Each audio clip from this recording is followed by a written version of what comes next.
సమయం దాటిపోతుంది. ఈ మనవరాలు ఇంకా లేదు. మనవరాలా మనవరాలా లేకు, పాలు పోసిరాపో. ఏమవుతుంది? ఏంది నాయనమ్మా? వెళ్ళి పాలు పోసిరాపో. సరే సరే నాయనమ్మ, నేను వెళ్ళి మొత్తం నవ్వుకున్నా. షవర్ ఇల్లు కావాలి.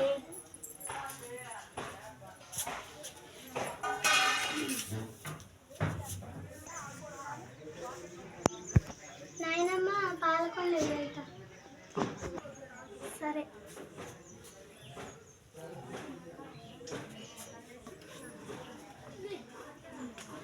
సరే నాయనమ్మ వెళ్తుంది. గాలిలో మేడలు కట్టకు.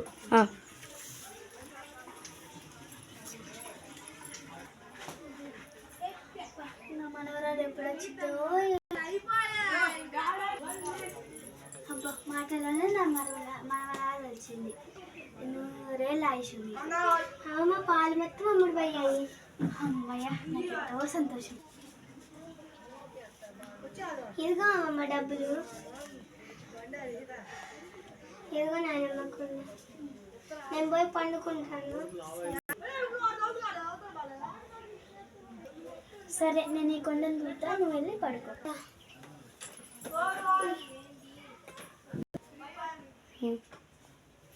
అబ్బా, నాకు ఇద్దరు కూడా రావట్లేదు. అమ్మకి చెప్పి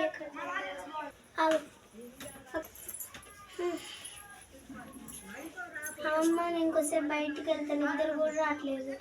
సరే, నేను ఎప్పుడు వచ్చేదో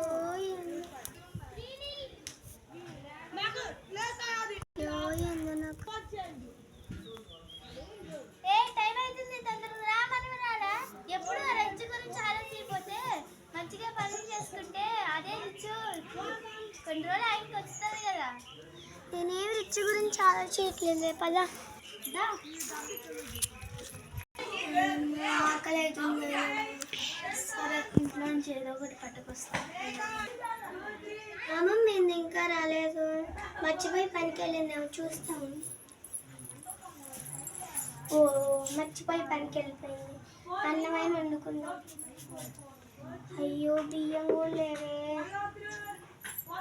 కూరగాయలు లేవు. ఇంట్లో ఉన్నట్టుంది. అయ్యి తిన్నా.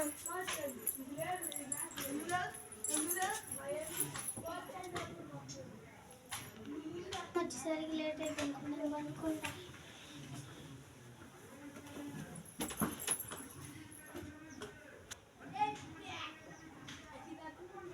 క్లింగ్ క్లింగ్.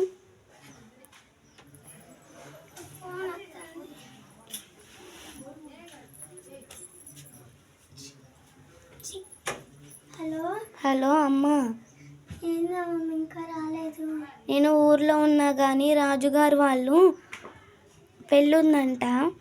అయితే వాళ్ళు అడిగారు పాలు కావాలని. నువ్వు వెళ్ళి ఇప్పుడే ఇచ్చేసిరా. మళ్ళీ వేరే వాళ్ళకైతే మనకి డబ్బులు కూడా రావు.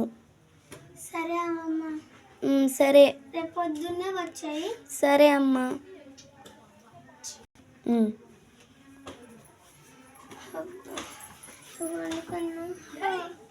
అయినా అమ్మ ఇప్పుడు పాలిచ్చిరామండిగా, పండుకుంటే ఎలాగా? సరే వెళ్దాం. సర్లే, పోదాం. ఎక్కడ పెట్టింది తగమ్మ పాలకుండా? ఇది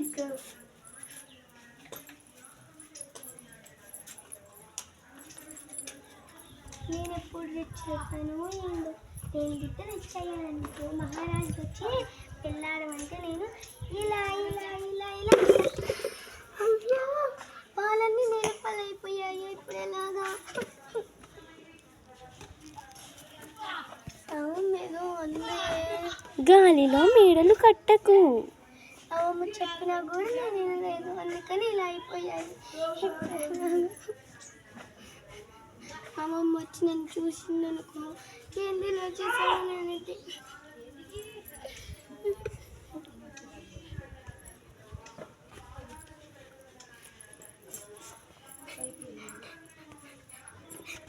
గాలిలో మేడలు కట్టకూడదు.